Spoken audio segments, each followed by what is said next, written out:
Welcome back, Agile friends. Coach RL here, and thanks for joining me in another episode of Agile Unlocked. Today, I want to dig into something that honestly gets under my skin every time I hear it, calling people resources. Now, I know it's everywhere. You see it in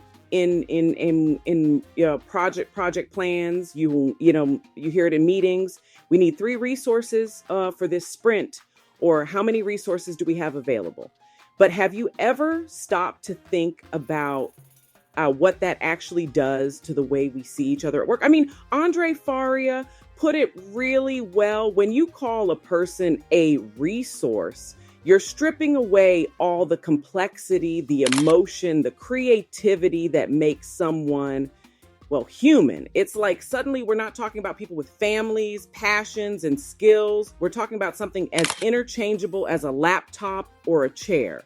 And it's not just a matter of semantics. Ben Linders points out that when we use resources in our plans and reports, we start to treat people like cogs in a machine. It's easy to forget that every developer, every tester, every team member brings something unique to the table. You can't just swap one out for another and expect the same results. That's not how teams or people work. There's a historical angle here too. Gunnar Fisher talks about how this whole resources thing really took off during the industrial age, when workers were seen as just another input in the production line. But we're not in the industrial age anymore. We're in the era of knowledge work, where the differences between people aren't just important, they're essential. Problems get solved because people aren't the same, not in spite of it.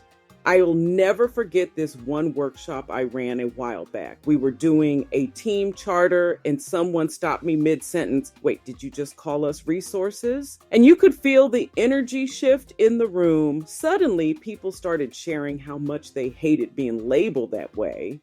It sparked this whole conversation about what it means to be seen, to be valued for who you are, not just what you can produce. That moment stuck with me, and honestly, it's why I'm so passionate about this topic.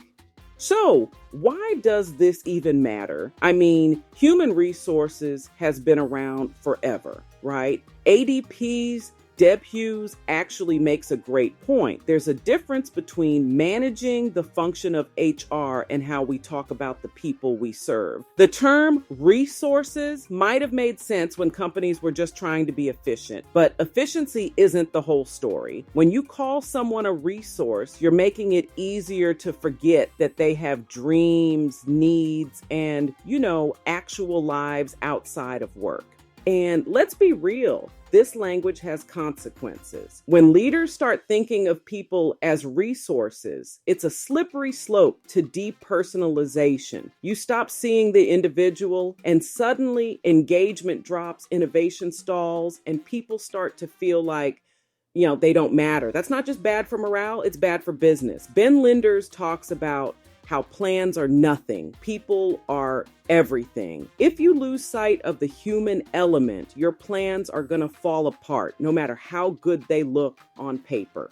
There's also this cultural piece. At ADP, for example, they intentionally use the word associates instead of resources. It's not just a branding thing. It's about reinforcing the idea that everyone works with each other, not for some faceless machine. That kind of language shift seeps into the culture. It's a constant reminder of what the organization stands for and what it values. And honestly, it's those little things that add up over time and shape how people feel about coming to work every day.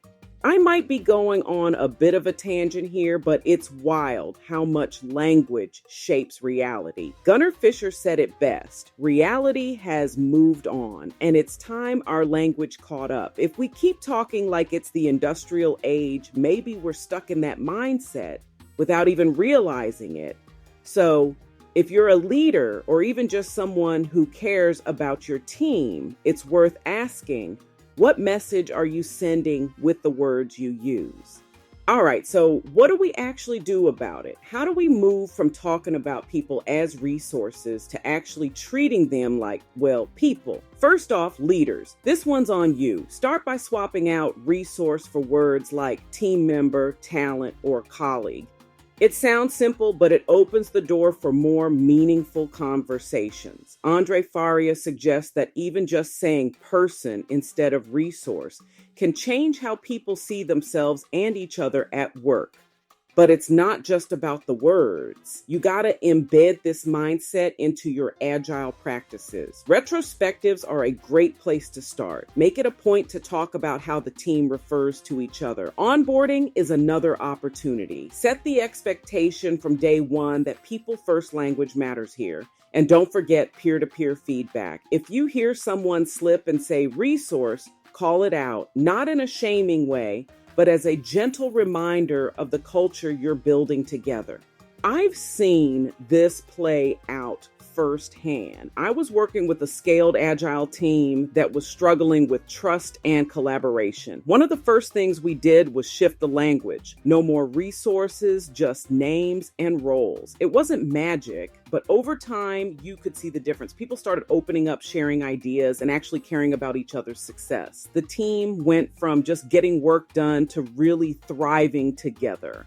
So, if you take one thing away from today, let it be this. Language isn't just about words. It's about mindset. If you want to unlock the full potential of your agile teams, start by seeing and speaking to each other as people, not resources. That's how real transformation begins. Thanks for tuning in, and I'll catch you next time on Agile Unlocked.